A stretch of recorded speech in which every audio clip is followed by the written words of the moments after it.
이제 이 자리에 함께 참여하고 계신 모든 분들께 자유롭게 질의하시고 토론하실 수 있는 기회를 드리고자 합니다. 한 가지 말씀하시고자 하는 분은 먼저 성함을 밝혀주시고 의견 또는 질의를 최대한 간단히 해주시기 바랍니다. 많은 분들이 참여가 가능하시도록 절대 1분이 넘지 않도록 부탁드리겠습니다. 그리고 특정 발표자분의 답변을 듣고 싶으시다면 그분을 특정해 주셔도 됩니다. 자, 그러면 자유롭게 질의 토론 시간을 갖도록 하겠습니다.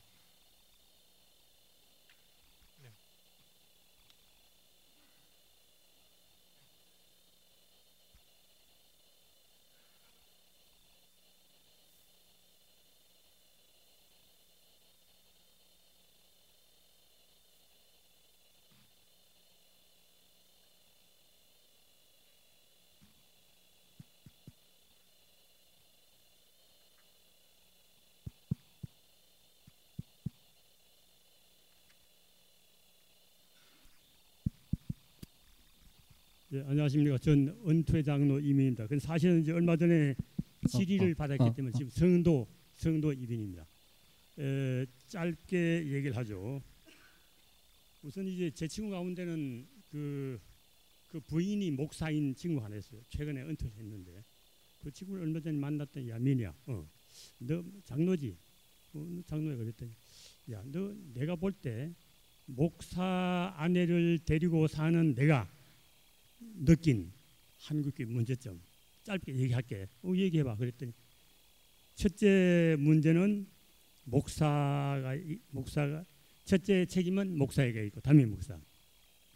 두 번째 책임은 장로에게 있고 세 번째 책임은 권사에게 있다. 목사 책임 뭐냐 그랬더니 목사는 교회의 주인은 하나님인데 목사가 건방지게 하나님 노릇한다는 거예요. 이게 첫 번째. 두 번째는 장로 뭐냐? 장로는 목사와 함께 교회를 다스려 하는데 완전히 목사의 종인 줄 알고 거수인 노릇만 한다. 이게 두 번째. 그럼 권사들 책임 뭐냐 그랬더니 권사는 담임 목사를 하나님의 예수님처럼 알고 그냥 무조건 순종한다는 거지. 이게 이제 그 친구 진단인데 전 정확한 진단이라고 생각합니다. 그럼 제가 장로를 했기 때문에 사랑교회 사태를 몰고 온 책임을 일단이 뭐 장로 책임도 있다고 보는데 거수인 노릇한 사례를 얘기할게요. 옥 목사님 그만두기 전에 한 번은 당회를 소집했어요. 여러분 제가 이제 65살에 은퇴를 할 생각이니까 후임 목사 한 분을 전가하겠습니다. 누굽니까? 그랬더니 LA 사랑의 교회 오정현 목사입니다. 그러면서 이제 이 설교도 잘하고 뭐 대형 목회를 운영하고 있고 하는 얘기를 하시면서 의견이 있으면 얘기하시라고. 아무도 전 그때 이제 좀 말석 장로이기 때문에 그냥 구기만 해요. 선배 장로들이 아무도 얘기를 안 해요. 그래서 제가 얘기를 했어요. 전 뭐 직업이 기자이기 때문에 하고 싶은 얘기는 선배들 있어도 하는 스타일이 됐어. 제가 얘기하겠습니다. 얘기하십시오. 이상. 제가 볼 땐 오정현 목사의 설교는 옥하는 목사님 설교와 비교할 때 하늘과 땅 사이입니다. 그랬더니 옥 목사님 대답이 그건 이장님 얘기 맞습니다. 그렇지만은 그 사람도 제 나이 되면은 저만큼 할 겁니다. 이렇게 대답하더라고요. 그 다음에 딴 질문 없습니까? 또 그냥 있는 선배들이 완전 옥한염이라는 카리스마에 가려가지고 말을 못해요. 그래서 제가 또 손들었죠. 얘기하십시오. 제가 듣자니 오정인 목사는 사랑인교회 LA 사랑인 목사로 있으면서 자리를 너무 자주 비운다 합니다. 미국 국내 돌아다니고 세계 각국 돌아다니라고. 아니 그런 사람이 지금 설교도 부족한데 언제 준비를 합니까? 그랬더니 그것도 이 장로님 얘기 맞습니다. 제가 오면은 단단히 얘기해서 돌아다니지 않도록 하겠습니다. 이렇게 하더라고요. 그리고 결국 이제 세 번째 질문 옥하는 목사님 당회장이니까 또 다른 의견 없습니까? 아무도 얘기 안 해요. 그냥 통과. 이게 나중에 생각하니 실수가 뭐냐면 저는 뭐 공기업 사장을 해봤습니다만은 적어도 후임 사장을 증빙하려면은 이력서도 받고 학력 증명서도 받는데 그때 그게 전혀 없었어요. 옥한놈이라는 거목이 지명하니까 꼼짝 못하고 그냥 이력서도 안 받고 학력 증명서 안 받은 것이 오늘날 사태를 몰고 온 가장 큰 원인이 아닌가 합니다. 제가 그 수준도로 한 것을 자백하는 겁니다. 이거는. 그렇다면 이제 어떻게 우리가 이제 갱신을 하고 부흥을 하느냐는 문제를 말씀드리죠. 또 하나 이제 거수인도로 탄 것도 하나 얘기했습니다. 그다음에 죄송한데요. 곧 끝납니다. 그 교회 옮길 때 가장 큰 이유가 뭐냐면 지금 저 주일학교 애들이 너무 많아가지고 옆에 있는 목조 건물을 빌려 쓰는데 삐걱삐걱 돼서 사고 날 염려가 있습니다. 옮깁시다. 그러니까 뭐 우리 무조건 예스. 그리고 그 이후로는 뭐 이 건축비가 얼마 들어가든 계속 추가되든 반대를 못하고 넘어갑니다. 이게 두 번째 거수인도라는 사례고. 그러면 이제 부흥과 갱신 얘기할게요. 그럼 어떻게 하면 우리가 이제 부흥을 하느냐? 뭐 이제 계속 사랑교회 들어가시든지 남든지 그건 관계없이 일반론입니다. 이 교회는 어느 교회나 마찬가지입니다만 양적 성장, 내가 처치를 주장할 게 아니라 진짜 알고 질적인 성장을 추구하는 교회가 되어야 한다. 이게 성장의 갱신의 비결입니다. 어떻게 하느냐? 그냥 이제 그 뭐 이 교회 나오면은 천국 간다, 교회 나오면 세상에서 출세한다, 좋은 학교 간다 이런 설교할 게 아니고 천국과 지옥, 십자가와 부활, 구원을 얘기하는 이런 이제 그 설교를 하는 목회자를 모시다가 신자들, 성도들을 천국으로 인도하는 목회자, 그러한 교회가 되면은 틀림없이 이것은 양적인 성장을 못합니다. 왜냐하면 안 오니까 질적인 성장은 하는데 그렇게 될 때 하나님만을 주인 삼는 교회, 하나님이 원하시는 교회 된다면은 갱신되고 부흥됩니다. 이상입니다. 네. 제가 그 장로님 말씀은 감사한데요. 저희들이 아까 분명히 말씀을 드렸습니다. 시간을 서로 존중하는 것이 기본이라고 생각합니다. 그래서 1분을 넘지 않도록, 그리고 지금 이것은 어떤 개인의 의견을 주시는 것도 좋습니다만은 귀한 분들을 모셨기 때문에 발제자와 토론자에 대해서 말씀을 해주시는 그런 시간으로 알고 있습니다. 다음 분 성함을 말씀해 주시고요. 1분만 드리겠습니다. 네, 말씀해 주십시오. 권 장로님.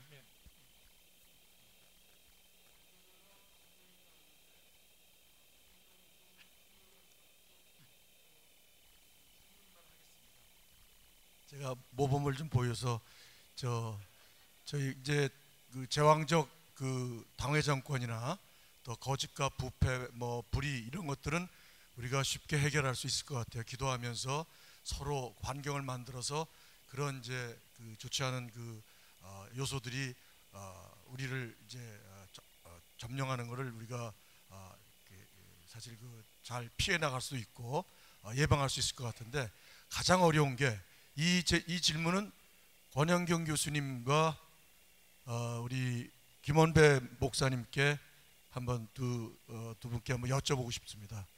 제일 고민이 지금 무엇이냐 하면, 오늘 발제해 주신 분 다 동의하고 너무나 좋은데 한 가지가 빠져 있는 것 같아요. 환경을 변화시키라고 그러는데 그 환경이 질적 환경이 굉장히 중요한 건 사실입니다만 양적 환경도 상당히 중요한 걸로 생각이 되거든요. 결론적으로 다시 질문을 드리면, 교회의 적정 사이즈가 있는가? 적정 사이즈가 있는가? 교회 성도 숫자라는 측면에서 적정 사이즈가 있는가? 있다 그러면 성경적 근거는 무엇이고 어떻게 우리가 그것을 찾아가야 되는 것인가? 만약에 없다 그러면 무엇이 대안인가? 이 점에 대해서 권영경 교수님과 우리 김원배 목사님께 여쭙겠습니다. 감사합니다. 예, 권 교수님부터 편하신 대로. 목회를 이제 은퇴한 그 선배님들의 고백을 들으면은 한 300명 정도가 넘어가면은 이 목회가 교인들이 대상화돼 버리고 인격적인 관계가 안 된다는 고백을 다 이렇게 하는 걸 봤어요. 그렇기 때문에 이제 뭐 적정한 교회 양이 숫자가 있다 이렇게 개정할 수는 없겠습니다만은, 옥하는 목사님도 마지막에 후회를 하시는 게, 사실 마지막 고민이 이 사랑의 교회를 여러 개로 나누어서 이렇게 할 거냐 아니면 그냥 할 거냐 굉장히 고민하셨던 것 같아요. 만년에는 이 나누지 않은 것을 지금 고민하셨어요. 그러니까 옥하는 목사님의 그 교훈에서 많은 것들 배워가지고 김동호 목사 같은 분은 높은 뜻 숭의교회에서 여러 교회로 이렇게 나눴잖아요. 지금 이찬수 목사님도 앞으로 그런 생각을 하고 계시더라고요. 그러니까 교회가 뭐 의도적으로 역시 큰 교회도 있어야 되겠습니다만은 이렇게 그 옥 목사님이 이루지 못했던 꿈, 이 교회를 여러 개로 나누려고 했던 꿈이 바로 여러분들을 통해서 이제 실천돼야 되지 않을까 그런 생각이 드는데 뭐 적정한 숫자가 있다고 그렇게 말할 수는 없겠지만 그러나 이제 목회자와 교인들 사이 인격적인 관계가 형성되기 위해서는 벌써 300~400명, 500명을 넘어가게 되면 불가능하기 때문에 아마 그런 그러나 이제 유럽과 같은 독일과 같은 이런 경우를 보게 되면은 거기는 교파가 없기 때문에 3,000명의 교인이 있는 곳에 교회를 딱 하나 세우지 않습니까? 이제 그런데 우리는 지금 뭐 그런 교회가 아니기 때문에 그렇게 하는 건 이제 불가능하겠습니다만은 그러나 이제 교단에서 지혜를 발휘해서 앞으로 잘 어떤 규정을 정하는 것은 필요할 것 같습니다. 그래서 뭐 자세히 그 숫자가 있지는 않는다고 보고요. 옥 목사님도 마지막에 교회를 여러 개로 나누려고 하는 그런 꿈을 가졌는데 실천을 못 하셨어요. 그런데 그러다 보니까 이 사랑의 교회를 너무 키워버렸다 하는 그런 옥 목사님은 결코 큰 대형 교회를 하려고 하는 그런 생각을 한 번도 가진 적이 없고 그냥 제자 훈련을 통해서 건강한 교회가 되다 보니까 성장을 해가지고 옥 목사님도 굉장히 고민했지 않습니까? 그런데 그것을 적절하게 이렇게 교인들과 이렇게 의논을 하면서 이렇게 나누고 파송하고 했더라면은 더 좋았지 않았을까 지금 형편에서는 그런 생각이 드는군요. 예, 감사합니다. 권 교수님. 사실 숫자는 목표라기보다는 그냥 자연스러운 결과라고 본다면 우리가 미리 뭐 숫자를 정해 놓는 게 자연스러운 일은 아니겠죠. 하지만 실제로 또 이제 우리가 이렇게 목회를 하고 교회를 이루어갈 때 이제 숫자라는 게 현실적인 그 영향을 미치니까 우리 목사님 말씀하신 대로 뭐 이렇게 현실적으로 많은 분들이 한 300명 정도 넘어가면 조금 이상해지더라. 뭐 그런 얘기 이렇게 많이 하시는 것 같습니다. 근데 원칙적으로 사실 숫자가 무슨 이렇게 적정한 숫자가 있냐라고 말씀을 이렇게 물으시면 저는 그냥 원론적으로 이 숫자는 없다라고 대답을 드리고 싶고요. 우리 이제 한국 교회 지금 현실을 생각할 때 한국 교회가 지금 급격한 사실 그 지형 변화를 겪고 있지 않습니까? 이제 한국 교회라는 큰 덩치가 소위 이 70년 이후 80년, 90년 소위 한국 교회, 한국 사회에 특히 이제 경제 성장의 파도를 타고 한국 교회가 성장을 해왔거든요. 이건 사실은 어떻게 보면 이렇게 신앙적인 성장이라기보다는 거의 사회적인 현상으로서의 교회 성장이 이루어져 왔던 건데 그게 이제 막바지에 달하고 이제는 종교의 의미에 대해서 많은 사람들이 기본적인 질문을 가지면서 이제 급속도로 이제 성도들이 빠져나가는 특별히 젊은 층들이 빠져나가는 속도는 굉장히 무서울 정도인데 그런 상황 속에서 흔히 말하는 한국 교회라는 큰 덩치는 이제 곧 허물어진다고 우리가 예상을 많이 하거든요. 그러고 났을 때 이 한국 기독교, 한국의 성도들이 이 땅에서 소위 대접받지 못하는 지금까지와는 완전히 다른 소위 소수로서 이 대한민국을 살아가게 될 때 적정한 교회 규모 혹은 교회 공동체의 모양은 무엇인가라고 말했을 때 저는 좀 더 작은 규모의 공동체 하지만 색깔이 있는 하지만 이 사회에서 냄새가 나는 그런 사람들이 공동체를 꿈꾸는 것 그러니까 숫자로 더 이상 승부를 걸 수 없는 그런 면에서 좀 더 작은 규모의 공동체를 꿈꾸면서 이 사회 속에서 그리스도인답게 살아가는 법을 함께 고민하는 뭐 그런 생각을 좀 해봐도 좋지 않을까 그래서 저는 조금 더 작은 규모의 교회를 지향하는 게 좋다는 생각을 개인적으로 가지고 있습니다. 예, 두 분 답변 감사합니다. 그러면 다시 질문 내지는 토론을 받겠습니다. 네. 예, 저 이충상 안수집사입니다. 3일 전에 대법원 판결로 오정현이 사랑하는 교회 담임 목사직에서 추방될 것은 아주 확실해졌습니다. 만에 하나라도 가정을 해서 역전한다면 역전될 리가 없습니다. 아주 확실하게 사실했기 때문에 그래서 질문 드리고 있습니다. 박흥식 교수님이 그 서초센터와 다시 하나가 될 것을 기대할 수 없다고 하셨는데 서초센터에 출석 중인 성도들의 오정인에 대한 충성심이 없거나 약합니다. 그저 교회 바꾸기가 참 불편하니까 이 나이에 10년 다녔는데 그래서 다니는 것이지, 그렇기 때문에 떼어내는 것이, 오정현을 서초센터 신도들로부터 분리하는 것, 떼어내는 것이 가능하다고 생각을 합니다. 이승만 대통령이 미국으로 망명하니까 미국으로 따라간 한국 국민 없었습니다. 한국 국민이 다시 하나가 되었습니다. 이승만 대통령이 대통령 그 권력을, 한 권력을 주고 있기 때문에 거기에 충성하는 사람들이 많았다가 미국 가니까 안 따라갔습니다. 저 서초센터에 장로 권사님들 또 지사들을 설득을 해서 오정현을 사직하게 하라. 사직 안 하면은 오정현 수사받고 구속될 가능성이 높습니다. 이명박 대통령도 구속됐는데 대통령 재직 중이라서 구속이 안 된 것이지, 저 오정현도 사랑교회 담임 목사라서 검찰이 적극적으로 수사를 안 한 것이지 압수수색 전혀 안 했습니다. 수사할 의지가 전혀 없었습니다. 그냥 고소인 지술만 받고 고소인 지술만으로는 저거 부족하다 해서 형합한 것입니다. 사랑교회 담임 목사가 딱 목이 잘리는 순간 한국의 검찰이나 경찰은 속성이 아주 적극적으로 지나시다 싶을 정도로 오정현을 수사할 것입니다. 저거 구속될 가능성이 아주 높습니다. 그러느니 얼른 미국으로 도망가면 우리가 굳이 저 범죄인 인도 청구해서 끌어들이세요, 그렇게까지 하겠습니까? 서초센터에 다니는 신도들과 오정현을 떼어내서 분리해서 사직을 권고하고, 어쨌든 그렇게 해서 오정현을 처리하고, 그 다음에 질문 드리는 것은 서초센터에 출석하고 있는 성도들과 정의용대 성도들이 하나가 되는 방법 어떻게 할 수 없을까요? 그 점에 관해서 누가 지금 장담할 수 있겠습니까만은 가능성으로라도 또는 어떤 쪽으로 해보는 것이 좋을 것 같다는 추상적인 그런 말씀, 논의 들었으면 합니다.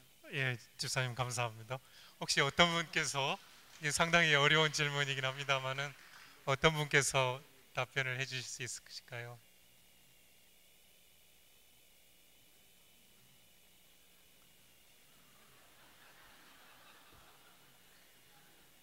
예, 교수님. 예, 다른 분들이 안 하시니까 제가 한 말씀 드리겠습니다. 제가 이렇게 그래서도 저는 이렇게 서초동과의 싸움 자체에는 별로 관심이 없다는 말씀을 제가 드렸고요. 사실은 이 싸움을 할 때 일단 여러분들이 우리가 원하는 게 무엇인가를 일단 좀 분명히 하고 싸움에 임하는 게 좋을 것 같습니다. 서초동을 우리가 다시 회복하는 것이 여러분의 목표라면 그건 교회사적으로는 아무런 의미는 없습니다.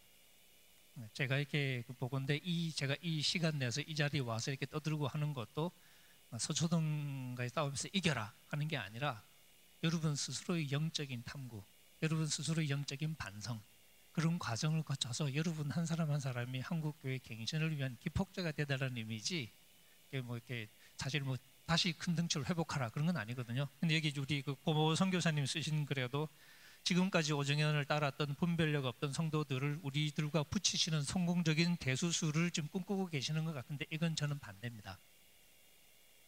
사실 지금 여러분에게 필요한 것은 합치는 것보다는 선명성이죠. 색깔을 분명히 하는 것. 제가 판단하건대는 여기 계시는 분들도 색깔이 똑같지 않아요.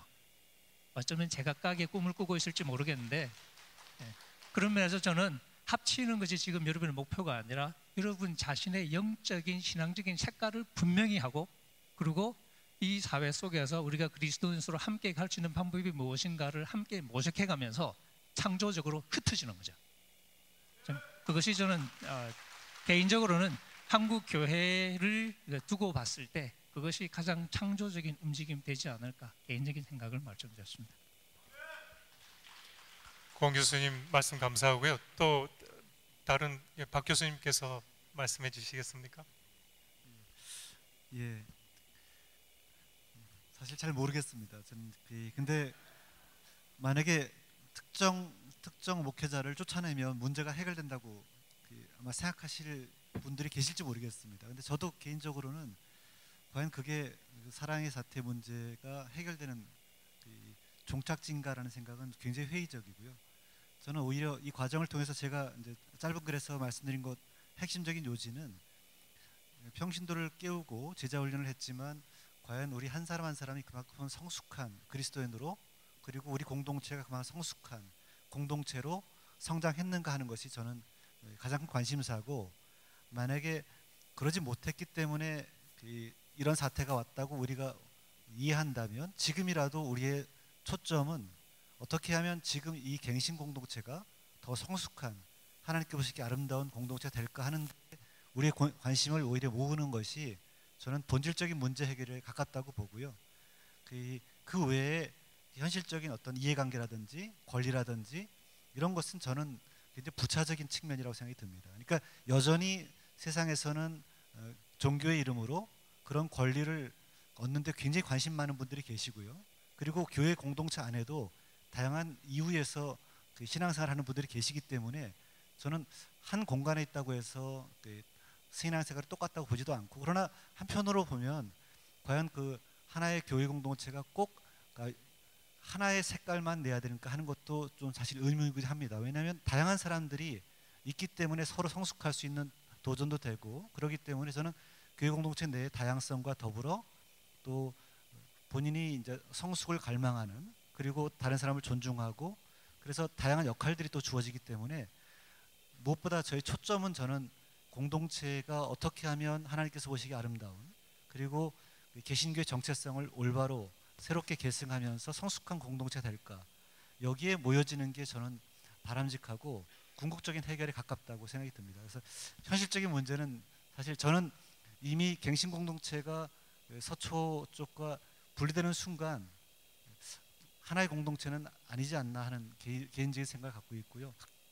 네, 나머지에 대해서는 제가 좀 말씀드리기 좀 조심스럽습니다. 예, 이상입니다.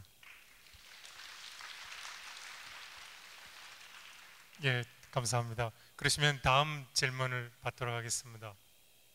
예, 민 집사님 하시고. 예. 민성호 안수 집사입니다. 제가 질문드릴 내용은 부흥하고 갱신에 대한 건데, 지금까지 5년여 이상 동안에 저희가 갱신을 지금까지 해왔는데, 오늘의 500회 포럼의 그 주제가 부흥으로 가는 갱신이라고 해서 그 과연 부흥하고 갱신의 관계가 어떤 거고, 또 갱신이라는 게 제가 알기로는 성도의 견인으로서 하나나라 갈 때까지 지속적으로 가야 되는 건데, 그러면 갱신하고 부흥의 어떤 같은 점, 또 다른 점은 뭐고, 더 중요한 거는 지금 여기 앉아 계신 마당 기도의 지체들이 부흥으로 갔을 때 과연 우리가 어떤 모습이 될 거냐, 이런 것들이 구체적으로 피부에 와닿게 설명을 해 주시면 참 좋을 것 같습니다. 고직한 선교사님께 질문을 드립니다. 예, 저도 이제 부흥으로 간 갱신이라고 하는 우리가 주제를 TFT에서 이제 정하게 될 때에 두 가지가 뭐 차이가 뭐냐, 이 얘기 이제 당연히 나왔죠. 그래서 저는 나름대로 조금 정리를 해봤는데, 사실상 여기 이제 우리 목사님들, 신학자님들이나 교수님들이 이제 계시는데, 제가 이해하고 있는 또 요나단 에드워즈라든가 그다음에 마틴 로이드 존스 같이 이제 부흥이라는 것을 잘 가르친 이런 것들을 보거나 또 성경적으로 이해하는 걸 보면 우선 두 가지가 좀 차이점이 있습니다. 갱신은 저는 일상성과 부흥은 특수성, 그렇게 말하고 싶고요. 또는 개인성과 집단성, 또 평상성과 의외성, 불의의 저항성과 그다음에 의의 형성. 그러니까 무슨 얘기냐면 단순히 프로테스팅이 아니라 의를 형성하는, 포밍하는 그러한 일들까지 낳는 게 저는 이제 부흥이라고 보는데요. 또는 점진성과 급격성, 뭐 비운동성과 운동성, 뭐 이런 식으로 이제 차이점을 보는데, 이거를 가장 이해하기 쉽게 생각하면 모든 면에서 그런 건 아닙니다만, 우리가 개혁과 혁명의 차이, 그래서 영적인 개혁과 영적인 어떤 혁명, 그러니까 하늘로부터 부어지는 영적인 혁명, 저는 그것이 부흥이라고 한다면, 개혁은 점진적으로 일어나는 그러한 그 갱신 있는 그런 의미가 아닌가. 오늘 박용동 교수님이 우리가 새로운 피조물 되는 그 모멘텀을 이제 갖게 된 것을 말씀하셨는데 그 모멘텀을 유지하고 계속 저거 하려면은 지속 가능성이 일어나는 것은 갱신이 있어야죠. 근데 그 하나님께서 또 위로부터 의외로 부어주시는 그런 은혜에 의해서 우리가 실험하던 많은 문제들이 오늘 신비주의적인 걸 얘기하는 건 아닌데 역사를 보게 되면은 아주 급격하게 바뀌면서 문화와 사회까지 바뀌는 그런 것이 있다 이렇게 봅니다. 근데 두 가지 공통점이 있습니다. 그것은 깊은 회개와 감사가 다 있어야 된다는 것, 또 하나님의 주도와 성령의 역사라는 것, 어떤 성경의 발견과 성경 속으로 여행하는 그런 여정이 있다는 것, 또 어떤 골방기도와 합심기도의 하나님의 주권적인 반응, 또 죄와 불의와의 단절, 그리고 삶의 어떤 변화, 이런 것, 또 오늘 저희가 이제 성경 중심, 성도 중심, 성령 중심 그랬는데 새로운 삼성 중심을 믿다 공통점입니다. 근데 가짜 부흥과 진짜 부흥의 차이가 뭐냐? 저는 서초센터가 그걸 잘 보여주고 있다고 봐요. 축복과 은사냐? 아니면 대계명과 대사명에 순종하는 거냐? 즉 하나님이 주시는 기프트, 선물이냐? 아니면 하나님 자신이냐? 기버냐? 어떤 비상의 어떤 상향성이냐? 높이 오른다 아니냐? 그거냐? 아니면 성육신의 하향성이냐? 조작된 스타 중심이냐? 무명의 성도 중심이냐? 저는 우리가 정말 이 갱신과 부흥을 경험하고 진짜 부흥이 일어난다고 한다면 스타가 많아지는 게 아니라 everyone a change maker, 모든 사람이 다 성령으로 변화를 일으키는 사람이 된다고 봅니다. 가장 핵심은 역시 돈이냐 변화냐로 나타난다고 봅니다. 사실 세속적인 것으로 부흥 그러면은 성도가 많아지는 것 정도에서 끝나지 않습니다. 1000명의 극빈자가 많이 모여도 그거 가지고는 돈이 안 돼요. 그걸 부흥이라고 안 그럽니다. 세상에서는. 이 때문에 가짜 부흥은 돈을 추구하고 진짜 부흥은 변화를 추구한다. 저는 그렇게 설명드리고 싶습니다. 예, 감사합니다. 그럼 다음 질문 간단하게 부탁드립니다. 안수 집사라고 합니다. 오늘 바쁘신데도 오셔서 교회 개혁, 교회 부흥에 대해서 좋은 말씀을 해주셔서 대단히 감사하게 생각합니다. 우리 갱신 공동체가 지난 5년 동안 지내온 이 모든 과정이 오늘 토론하고 있는 교회 개혁, 교회 부흥을 위한 몸부림에 살아있는 한 사례가 아닌가 이런 생각을 합니다. 그래서 우리가 갱신 공동체가 지난 5년을 돌아볼 때 우리가 힘을 다해서 오랫동안 5년이라는 기간 동안 서초센터의 목사, 장로, 성도들의 회개를 위해서 첫째, 중보기도하고 둘째, 요나와 같이 회개를 외쳤고 셋째, 그래도 안 돼서 법정, 소송까지 하고 있는데 5년 동안 이렇게 우리가 간절하게 저들의 회개를 촉구하고 하고 있는데도 저들은 조금도 변하지 않고 이전보다 더 불의해지고 더 악해지고 있는데 첫째 질문입니다.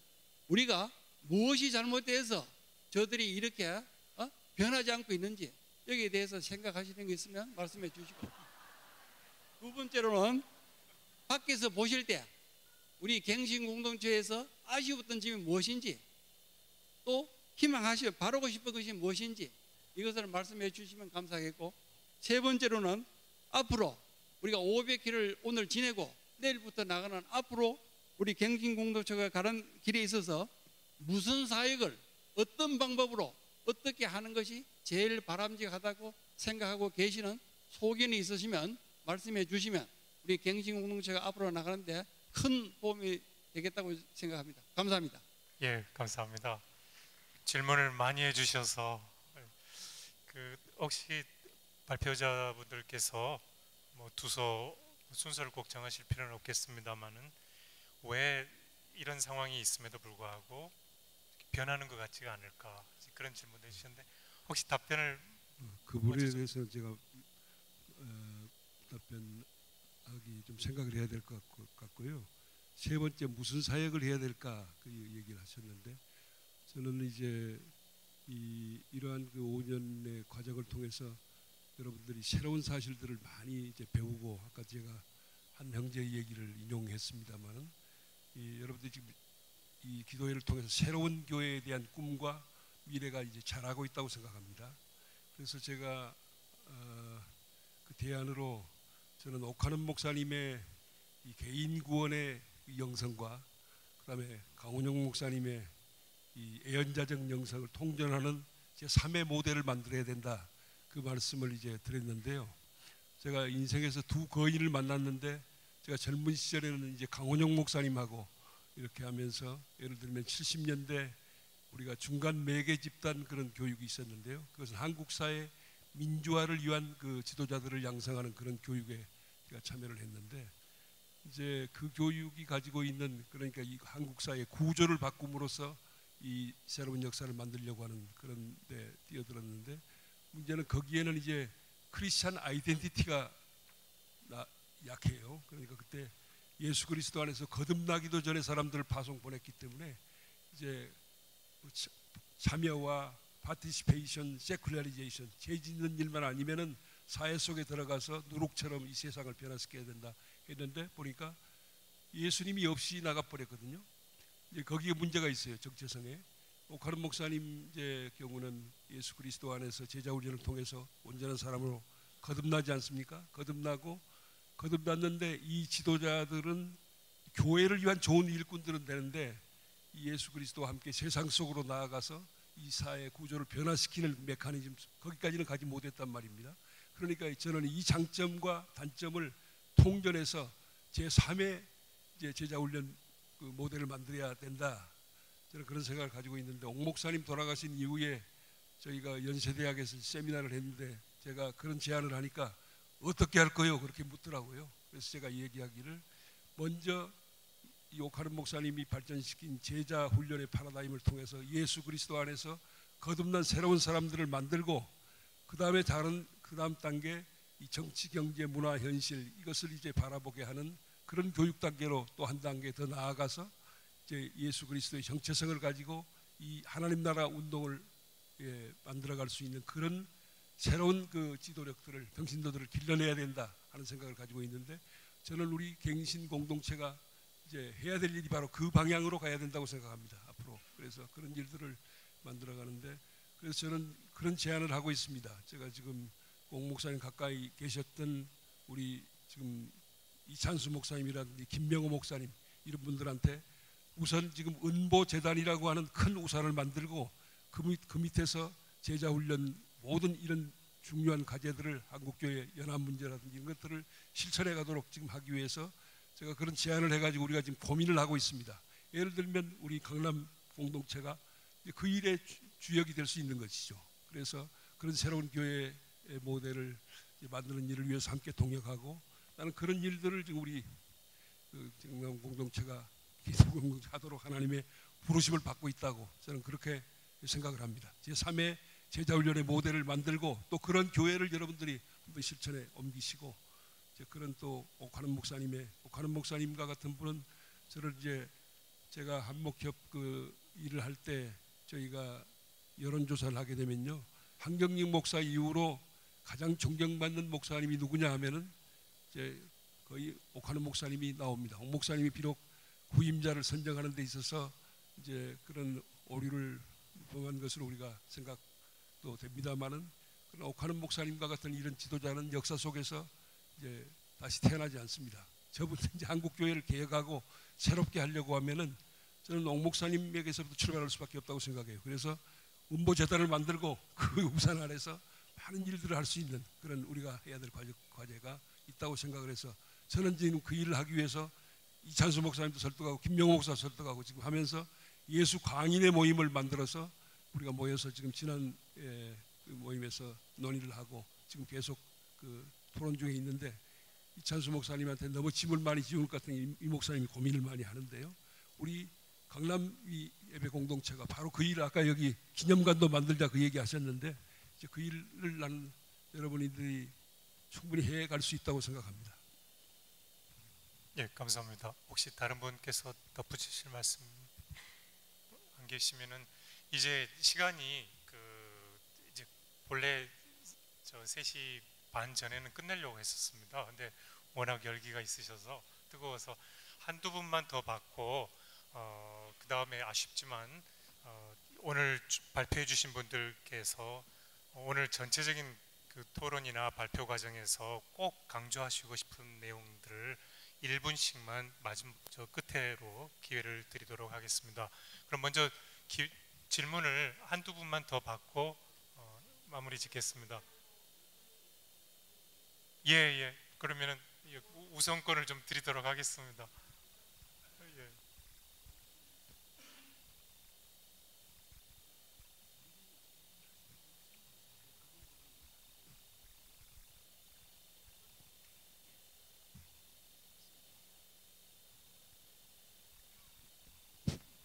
외부에서 온 바람에 이렇게 당첨됐습니다. 감사합니다. 근데 질문 외부에서 왔으니까 인사도 좀 드려야 되니까 1분은 좀 더 하고 2분 주십시오. 1분 더. 말씀 잘 들었습니다. 목사님들 또 교수님들. 전 소개요. 전 강만원입니다. 만나서 반갑고요. 예, 반갑고요. 소개하는 바람에 또 한 말씀 드려야 되겠네요. 정말로 축하드립니다. 여러분들한테 그 단순히 대법원 판결 그런 게 아니라 한국 교회사의 길이 남을 일입니다. 이거는 크게 승리하셨고요. 그 승리였던 밑거름으로 더욱더 승리하시기 바랍니다. 좋은 말씀 많이 들었습니다. 많이 들었고 사랑의 교회 그러면 뭐 다들 제자 훈련 그리고 옥하는 목사님과 분리시킬 수가 없죠. 그래서 제자 훈련에 대해서 많은 말씀하셨는데 저는 조금 생각을 달리했어요. 말씀드리면서 제자 훈련이 결국은 목사였던 제자를 양성했다. 사랑의 교회도. 그리고 그러다 보니까 양적인 성장이 생기면서 사랑의 교회 제자 훈련이 결국 사랑의 교회 양적인 성장 나아가서 그 목사였던 권력 집중으로 가면서 다른 교회의 그 메가처치와 똑같은 문제를 발생했다. 이제 이런 의견이 있었는데 저는 조금 달리 생각합니다. 사랑의 교회에서의 그 옥하는 목사님 리더십에서 있었던 문제는 사실 지금 다른 메가처치하고 많이 다르잖아요. 소위 그 순복음교회 조영규 목사와 같은가요? 명성교회 김사 목사와 같은가요? 같은 내용교회라도? 제가 알기에 그 옥하는 목사님은 사적인 어떤 이익이나 소위 말하는 권력을 집중하면서 그걸 택하신 분이 아니에요. 제가 볼 때는. 그렇다면 옥하는 목사님이 택한 길은 어떤 권력 집중, 교회에서 어떤 내교를 세우겠다. 자신의 어떤 권한의 집중 이것 때문에 했던 게 아니라 다른 데 문제가 있다고 봅니다. 저는 그 부분이 사랑의 교회 지금 갱시위원회 이 저 강남 예배당 교인들한테 해당되는 말씀일 것 같아서 말씀드리면 옥하는 목사님은 정말 어떤 사역 없이 뭐가 나쁩니까? 제자훈련에서 말씀으로 그리스도 제자를 양육하고 영혼을 구원하고 한 사람의 생명을 무엇보다 소중히 여기는 게 뭐가 나빠요? 전부 다 좋은 거죠. 저는 하나가 문제 있었다고 봅니다. 옥하는 목사님 그리고 동시에 사랑의 교회 지금 갱신위원회까지도 마찬가지입니다. 하나의 문제는 개별교회주의입니다. 개교회주의 갇혀갖고 교회 내부만 봤어요. 그러니까 성장의 브레이크를 못 건 겁니다. 옥하는 목사님이 사랑의 교회를 너무 사랑했기 때문에 지금 어떻게 보면 이런 모양으로 간 겁니다. 사랑의 교회 내부에만 그러다 보니까 더 커져가는 게 옥하는 목사님 개인 욕심이 없었잖아요. 그런데 사랑의 교회에 대한 개교회주의 때문에 그냥 커가는 걸 놔두면서 결국은 오정현 씨를 부른 것도 결국은 그러도 아닙니까? 저 친구 부르면 잘할 거다 생각했던 거 이렇게 망조가 된 거죠 지금. 저는 그렇게 봅니다. 앞으로 저 사랑의 교회 갱신위원회들 여러분 정말 한국 교회에서의 큰 자산입니다. 여러분들이 이제는 사랑의 교회 갱신이 이 교인들부터 개교회주의를 뛰어넘자. 개교회주의에 빠지면은 교회 안만 보입니다. 교회 내부만. 근데 교회는 본디 바깥을 바라봐야 돼요. 개교회주의 어떤 담장, 울타리를 뛰어넘는 어떤 그런 그 갱신이 성도 여러분 되시기 바랍니다.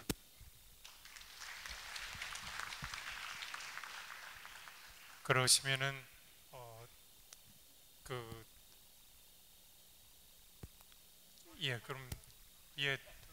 그러면 질문을 한꺼번에 두 분만 받고 마무리 짓도록 하겠습니다. 장로님 먼저 말씀 주시고요. 제가 장로라서 그런 게 아니고요. 저기 질문을 먼저 부탁을 했는데 순서를 지금 바꾸셔. 갱신 정신에 어긋나는 것 같아요. 저는 저기 그 교회 내에서는 7일을 당했고요. 법원에서는 아직 권리를 인정받고 있습니다. 그래서 조금 전에 강만원 선생님 말씀하신 것에 이때 갖고 조금 제가 질문을 드리고 싶은데 돈의 문제와 인적 자원에 관한 것을 질문을 좀 드리고 싶습니다. 개교회주의에 대한 타파와 연결도 돼 있다고 저는 보고 있습니다. 11조가 굉장히 강조돼 왔고 그리고 막대한 그 헌금이 들어가고 난 다음에 그것이 이제 흘러가는 것을 보게 되면 큰 교회나 작은 교회나 여지없이 그 말씀 사역자들에 대한 그 생계를 해결해야 되고 그다음에 돈이 남게 되면은 이제 구제와 선교에 쓰게 됩니다. 그래서 이제 그런 그 용어가 적절하지 않은 것 같은데 그 헌금의 흐름이라 그럴까요? 이런 것이 정말 그 하나님이 주신 그 재물을 그 성도들답게 교회답게 사용할 수 있는 그 헌금 흐름이 이렇게 꼭 한 교회에서 그걸 모든 걸 다 쥐고서는 그거를 흘려 보내야 되느냐 이제 그것과 또 하나는 아까 그 목사님들 사례와도 연결돼 있는데 마당기도에서 제일 기뻤던 것은 여러 가지 그 생각과 그 견해가 다르신 목사님들이 오셔서 그 설교 말씀을 해주신 부분에 갖고 그 지평이 굉장히 넓어진 느낌을 받습니다. 그런 면에서 보게 되면 어떤 담임 목사 제도에 대한 것도 어떤 재고가 있어야 되지 않나. 그래서 요약해서 질문을 드리면 교회의 그 재정 관리와 그러니까 돈을 어떻게 모은 다음에 그것을 어떻게 세상으로 다시 뿌려 나가야 되는 것과 그다음에 담임 목사 제도 이것이 어떻게 그 결합이 돼 갖고 지금 그 강만원 선생님 말씀하신 그 개교의 주의를 그 타파하는데 어떤 방법이 있는지 생각해 보신 그 교수님이나 목사님 혹은 우리 선교사님 계시면은 말씀 좀 해주시면 감사하겠습니다. 예, 이쪽에서 아마 듣기가 좀 어려우셨을 텐데 이제 재정 관리 문제하고 이제 그 담임 목사 제도에 대해서 기존의 방식을 그대로 유지해야 되느냐 아마 그런 취지의 질문을 해주신 것 같습니다. 그 부분에 대해서 생각을 좀 해주시고요. 끝으로 한 분만 질의를 추가로 받고 마무리 코멘트를 듣도록 하겠습니다. 말씀해 주시죠. 이찬교 집사입니다. 그 고선교사님하고 권 교수님한테 첫 번째 드린 질문입니다. 목관임 목사님이 하신 제자 훈련에 잘한 점과 잘못된 점, 개선해야 될 점. 즉 제자 훈련은 가서 제자 삼으라 그랬는데 훈련시키고 보내는 게 아니고 사랑의 기원 붙잡았던 게 아닌가 하는 생각을 하는데 이런 부분을 포함해서 권 교수님은 오카노 목사님의 제자 훈련에 대해서 부정적으로 생각한 부분이 있었다고 하는데 그 부분하고 선교사님이 보시는 오카노 목사님의 제자 훈련의 잘한 점과 앞으로 개선해야 또는 잘못된 점 성경적인 관점에서 말씀해 주셨으면 좋겠고요. 그 다음에 그 십자가 복음이라고 해서 축세던 복음이라고 하고 예수님은 천국 복음을 전파하셨는데 신학적으로 제자 훈련 그 내용들이 성경에서 좀 벗어나거나 아니면 성경의 일부분만 했던 게 아닌가 그런 부분에 대해서 혹시 생각하시는 부분이 있으면은 말씀해 주시면 좋겠습니다. 그리고 박 교수님한테 여쭙겠습니다. 역사적으로 봤을 때 한국 교회가 이렇게 된 거는 일제시대 때 신사 참배했던 목사들이 해방이 되고 나서도 그 어떤 신사 참배에 대한 반성이나 회개나 이런 거 없이 숨기고 즉 성경에서는 우상을 섬기지 말라고 했는데 일제시대 때는 그 일본의 천황을 섬기는 그런 게 있었고 해방되고 나서는 어떤 권력을 가진 자들에게 똑같이 하지 않았는가. 그러니까 예수님 이후에 제자들은 로마의 황제에 대항해서 예수를 주로 섬겼는데 그 중에는 일부는 로마 교황도 주로 섬기고 예수도 주로 섬기는 것들이 있었는데 우리나라도 일제시대나 지금이나 똑같이 예수님 하나님 섬기라고 하면서도 권력자나 돈이나 그런 걸 섬기고 있는 거 아닌지 그런 문제점이 드러난 게 아닌지 박 교수님한테 질문드리겠습니다. 예, 질문을 많이 해주셨습니다. 한 4-5가지가 되는데요. 혹시 발표자분들께서 편하신 대로 답변을 좀 해주시면 좋겠습니다. 간략하게.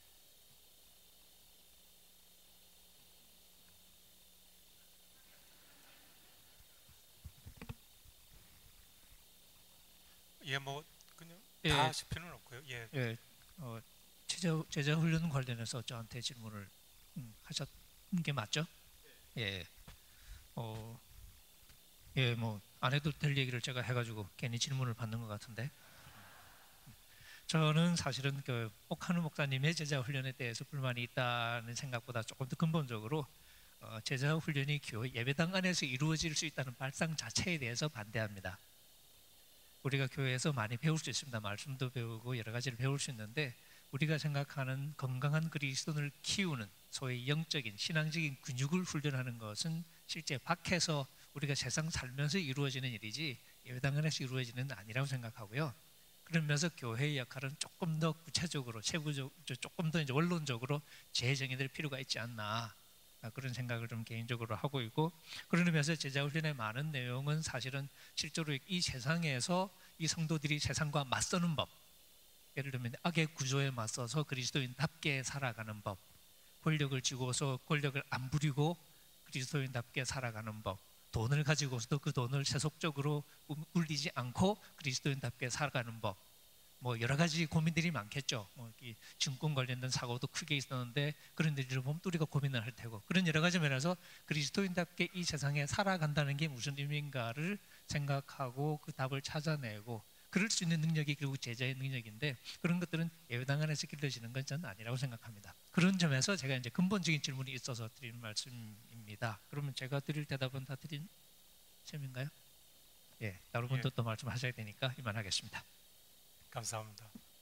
고성 교사님. 네, 그 질문 그거 관련해서 또 제 관점을 요구하셨기 때문에 저는 이제 복음서를 보게 되면은 예수 그리스도의 구속 사역과 그 구속 사역의 어떤 뉴스와 의미를 전달하는 그 세계의 어떤 복음화가 일어나도록 하는 그 이른바 제자훈련 사역, 그것은 예수님의 공생의 사역의 양대 축이라고 저는 생각을 해요. 다만 옥하는 목사님께서 몇십 년 동안 이곳에서 보이셨던 그 제자훈련 사역은 그것을 나름대로 최선을 다해서 노력한 것이고, 또 저희들은 거기에 굉장히 감사하고 혜택을 많이 입었고, 그것이 전체는 물론 아니죠.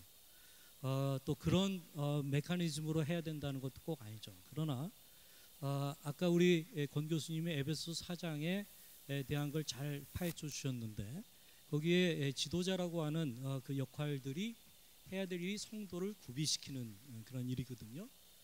그렇다고 한다면 성도를 구비시키는 거가 방식이 뭐냐? 그거는 옥하는 방식도 있겠고, 뭐 네비게이터 방식도 있겠고, 또 여러 가지 방식도 있을 겁니다. 지금 방식에 대한 얘기를 하고자 하는 것은 아니니까. 그런 점에서 저는 거기에 대한 방식의 문제는 있지만, 교회가 교회답게 되기 위해서는 그리스도의 온전한 제자를 배출하는, 그리고 그것의 승부처는 지금 말씀하신 것처럼 세상입니다. 세상에 나가서 승부를 걸고 그리스도의 제자의 군사로 싸워가도록 하는 그런 일이라고 이제 생각하는데, 제가 이제 우리가 옥하는 목사님의 그것을 감사하면서 또 한편으로 비판적으로 보면서 또 빠지기 쉬운 오류가 애씻는 물 버리다가 애까지 버리는 오류입니다. 저는 그 부분을 경계하는 거고, 우리가 이제 아까 김원배 목사님 말씀하신 그 제3의 어떤 그 길로 가기 위한 그것을 고민해서 우리가 좀 만들고 실험하고 계속 인도받아야 되지 않겠나 하는 생각을 갖습니다. 예, 감사합니다. 박 교수님. 예, 저도 참 간단하게 말씀드리겠습니다. 아까 질문하신 것 가운데 교회가 권력을 오늘날 섬기는 게 아닌가, 전적으로 동의합니다. 그리고 제가 마지막으로 한마디만 말씀드리면, 아까 배종민 집사님께서 짧은 시간에 아주 탁월하게 교회사 전체를 정리해주는 그런 일을 하셨는데요. 제가 작년에 루터에 대한 작은 책을 하나 썼는데, 종교 개혁이라든지 개혁 혹은 개혁가를 먼 말치에서 보면요, 좋은 것만 남아 있는 것처럼 보이고 전혀 흠이 없는 사람처럼 보인다는 생각이 좀 듭니다. 근데 막상 가까이 가서 실제 그 개혁의 과정들을 좀 더 면밀히 살펴보고 그리고 개혁가들을 아주 상세하게 살펴보면 그 개혁가들에게도 실수와 작은 잘못들이 있다는 생각이 듭니다. 그러나 하나님께서는 그것을 이용하셔서 또 당신의 역사를 이루신다는 것이라고 저는 생각을 하고요. 그래서 저는 사랑의 교회 사태를 보면서 한편으로는 저희가 조개가 실제로는 모래를 품지만 모래를 품고 그걸 아주 고통 가운데 견디면서 진주를 만들어가는 과정이 있잖아요. 저는 그 과정에서 우리가 오늘날 이런 고통을 겪고 있는데 한편으로는 그거는 우리가 지금 모래를 품고 그것을 바닷물을 내밀고 다시 들이마시고 하는 그 과정을 거치면서 진주를 만들어가는 과정이다. 그렇게 생각하시면 저는 좋겠다는 생각이 듭니다. 그래서 저는 그 완벽한 개혁 그리고 완벽한 목회자 그런 사람을 찾으려고 하는 것 자체가 하나님께서 우리 기대하지 말라고 오히려 하시는 것이고 우리가 연약하고 흠 있는 사람들이지만 그러나 그걸 통해서 하나님께서 기대하시는 것은 우리가 어제보다 좀 성숙한 모습으로 내일의 우리의 모습들을 만들어가는 것 이런 것이 아닐까 생각됩니다. 공동체도 마찬가지고 그래서 저는 이 교회사를 어떻게 보면 멀리 보면 정말 그 사람들과는 우리는 완전히 다른 세상에 살고 있는 사람처럼 보이지만 실제로 굉장히 많은 부분이 윤색되고 또 실수들은 감춰지고 있고 하는 것들로 좀 기억하시면 좋겠어요. 그러니까 어느 시대에든 문제는 있었고 그리고 그 문제도 불구하고 또 하나님을 쫓기 위해서 열심히 노력하는 사람들을 통해서 하나님께서 열매를 이루시고 또 당신의 역사를 이뤄가신다. 사랑의 교회 갱신 공동체와 사랑의 사태도 저는 그 가운데 하나라고 생각이 들고 오늘 우리가 이 시점에서 정말 하나님께서 우리에게 원하신 것이 무엇일지 또 이 공동체에는 무엇을 하는 것이 하나님께서 가장 아름답게 보실지를 잘 생각해 가시면서 이 시점에서 우리에게 필요한 것들 이런 것들을 모색해가는 게 저는 가장 중요한 그런 것이 아닐까 생각을 해봅니다. 이상 줄이겠습니다. 예, 감사합니다. 그럼 그 끝으로 아까 표창원 장로님께서 질의해 주신 게 사실 답변을 하실 수 있을 만한 분이 김원배 목사님께서 해주시는 게 제일 좋을 것 같긴 합니다만은 이제 기존의 담임 목사 제도와 또 재정 관리 방식에 대해서 혹시 코멘트 가능하시면. 이게 오늘 평신도 이제 교회로 출발한 교회들이 결국 부딪히게 되면은 교인들의 목회적인 요구를 못 채워주기 때문에 지금 뭐 그런 대한 교회들 있지 않습니까? 결국 목회자를 세우시더라고요. 그런데 이제 목회자도 오카는 목사님 같은 워낙 카리스마가 있었고 또 본인이 청결했고 하니까 그게 이제 권위로 바뀌었습니다만 민주적인 그런 정말 통제된 그런 지도자 그래서 교인들을 정말 평신도들을 중심으로 해서 교회를 운영하는 그런 민주적인 그 리더십을 발휘할 수 있는 그런 목회자를 이제 우리가 위해서 기도하고 세우고 그 목회자와 더불어서 이 평신도 중심의 교회를 세워가야죠. 그러니까 결국에 목회적인 요구 때문에 평신도로 출발한 교회들이 결국 그렇게 가더라고요. 그러니까 결국 뭐 이제 역시 평신도가 중심이 되면서도 이제 그런 방향으로 가야 되지 않겠는가 하는 생각이 들고요. 아까 신사참배 얘기하셨는데 이것도 굉장히 그 복잡하고 참 긴 얘기가 필요한 얘기입니다만 세 가지만 얘기하면 그때 당시 신사참배도 정말 보이는 아까 얘기하신 대로 천황을 숭배하지 않으면서 어떻게 하나님을 보이지 않는 하나님을 믿을 수 있느냐 하면서 아주 적극적으로 이렇게 참 신사참배를 했던 사람들이 있고요.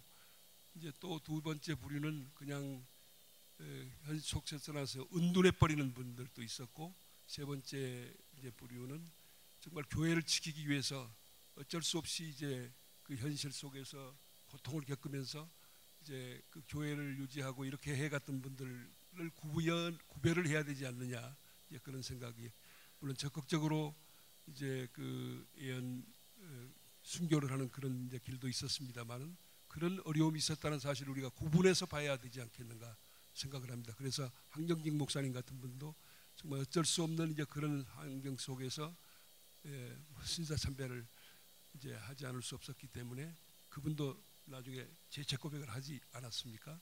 그런 부분이 구별을 해야 될 것 같고요. 마지막으로 제가 말씀드리고 싶은 것은 기도를 해도 왜 세상이 안 변하는가 그 정말 심각한 그 질문을 하셨는데 우리가 성경에 보게 되면 하나님께서는 인간이 쌓은 바벨탑을 반드시 허무시는 분이시고 또 그 야망을 가진 사람들을 깨뜨리시는 분이세요. 그러나 하나님의 시간은 이제 우리가 잘 모르죠. 그래 하나님께서는 이제 반드시 그의 그 섭리의 역사 속에서 그런 역사를 행하시는 분이라는 것을 믿고 우리가 하나님을 신뢰하면서 기도 가운데 하나님의 은총을 기다려야죠. 죄송합니다. 감사합니다. 이제 오늘 발표 및 토론에 참여하신 분들 각자의 그 마무리 말씀을 듣고 전체 포럼을 마무리 짓고자 합니다. 순서의 역순에 입각해서 배종민 집사님부터 먼저 한 말씀씩 해주시는데 시간은 30초면 더 좋고 최대한 1분까지 드리겠습니다. 네, 저는 뭐 성도 중심 항상 생각한 게 성도 중심에 우리가 이렇게 문제가 생긴 게 뭐냐면은 우리 성도들이 조금 영적으로 깨어있지 못하기 때문에 너무 순종적으로 가기 때문에 성경에 순종해야 되는데 다른 데 순종해서 그렇지 않나 이런 생각이 듭니다. 그럼 성경을 우리가 다 안다고 생각을 하는데 오히려 제자 훈련 그 프로그램이 우리가 성경을 주님과 인격적으로 교제를 나누는데 오히려 어떤 부분은 방해가 된 부분도 없지 않다는 생각이 듭니다. 네, 제가 다음 고성 교사님 너무 좀 얘기를 네, 많이 저는 여기 23페이지에 아까 교회를 분리개척하는 것과 관련된 걸 제가 충분히 말씀 못 드렸는데요. 읽어보시길 바라고 저희가 지금 내용, 소프트웨어에 대한 거나 또는 그것을 이루는 사람, 휴먼웨어에 대한 것을 많이 생각하지만 의외로 저는 하드웨어, 제가 이런 교회 건물을 얘기하는 게 아니라 어느 정도 사이즈에 대한 겁니다. 아까 우리 권장노님도 이제 그런 고민이 있으시기 때문에 도대체 몇 명 정도까지가 좀 괜찮겠냐 그랬는데 우리가 복음을 전하고 생명이 왕성하고 부흥이 돼서 흡인력 있게 사람들이 모이기도 하는 것은 필요한 일입니다. 근데 그것을 한 자리에 다 모으고자 한다고 한다면은 불가피하게 부패할 수밖에 없습니다. 우리가 경험하고 있는 겁니다. 저는 분립 개척의 비전을 처음부터 갖는 것이 굉장히 중요하다고 생각합니다. 이것은 생명 분가의 법칙은 만유의 인력의 법칙처럼 하나님께서 우리에게 내장시킨 그런 법칙입니다. 우리가 가진 자의 여유로서 분립하는 것이 아니라 우리가 생존하기 위하여서 처음부터 그것에 대한 것을 치밀하게 같이 생각해야 된다. 저는 그렇게 믿습니다. 예, 다음 박 교수님. 마무리 멘트를 드렸었는데 또 뒤에 갔습니다. 저는 다시 한번 정리해 보면 목회자에게 지나치게 의존적인 성도 공동체는 그렇게 성숙하기 좀 어렵다는 생각이 들고요. 공동체가 성숙해야 된다 이런 생각이 듭니다. 그래서 하여튼 문제는 우리들이다 이런 그 말씀으로 좀 마무리를 하려고 합니다. 감사합니다. 예, 다음 권 교수님 말씀. 아까 우리가 뭘 잘못해서 이렇게 그렇게 안 바뀌냐 하고 이렇게 질문했으니까 자꾸 마음에 걸려서요. 한 말씀을 드리자면 마음 먹고 사고 치는 사람은 우리가 뭘 해도 안 바뀝니다. 이게 우리의 문제가 아니고 사실 이렇게 그런 경우는 많은 경우 뭐 제가 정확하게 말씀드릴 수 없지만 흔히 말하는 심리학자들이 말하는 자기애적 성격 장애 뭐 그런 게 패턴에 속하는 경우가 많기 때문에 그 가장 중요한 특징 중에 하나가 타인의 고통을 느낄 수 있는 감각이 현저하게 훼손됐거나 없습니다. 그러니까 고통을 느끼지 공감하지는 못하는 거죠. 그러니까 우리가 무슨 짓을 해도 아무 느낌이 없습니다. 그러니까 뭐 너무 그 점에 대해서는 그렇죠. 저보다 연륜이 깊으셔서 잘 아실 것 같은데 나쁜 사람 많잖아요. 네, 오늘 함께 말씀을 나누면서 저도 여러 가지 좀 생각을 해보게 되고요. 마지막으로 한 가지 부탁을 드린다면 여러분이 실질적으로 성장하는 좀 과정이 됐으면 좋겠다. 그래서 5년 전보다 여러분이 성경 보는 눈이 어떻게 달라졌는지, 얼마나 여러분이 성경을 좀 더 자신 있게 읽고 깨닫고 그것을 사람들과 나눌 수 있게 됐는지, 그리고 그 말씀이 나의 삶에 실제적으로 어떻게 작용하고 있는지, 이런 질문들을 던지시면서 여러분이 앞으로 좀 더 시간이 지났을 때는 이런 경험 때문에, 이런 아픔 때문에 우리가 이만큼 성장했다 하는 이야기를 함께 나눌 수 있게 되면 좋지 않을까, 그런 바람을 가지고 옵니다. 감사합니다. 예, 김 목사님. 지금까지 정말 5년 동안 이 어려운 상황 가운데서 이렇게 정말 두 손을 모으고 기도하면서 무질서에 저항하고 이렇게 하는 일이 자기 희생을 필요로 하는 일이고 정말 어려운 그런 과정이었으리라고 저는 생각합니다.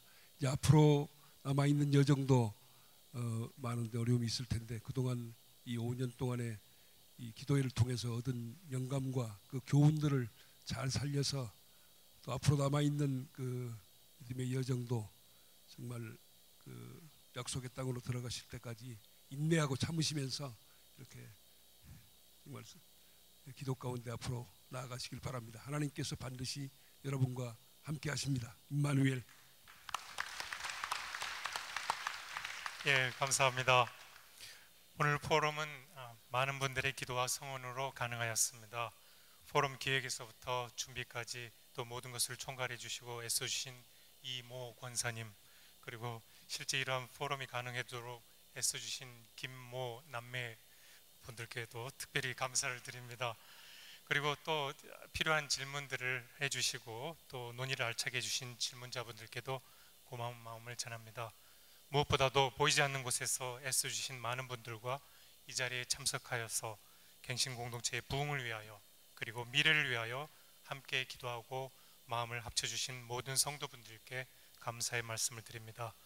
특별히 오늘 발제와 논찬, 토론을 통해 우리에게 큰 비전과 통찰력을 제시해 주신 김원배 목사님, 권영경 교수님, 박흥식 교수님, 고직한 선교사님, 배종민 지사님께 거듭 큰 감사의 박수를 드리고자 합니다. 이상으로 제500회 마당기도회 포럼 부흥으로 가는 갱신을 모두 마치겠습니다. 감사합니다.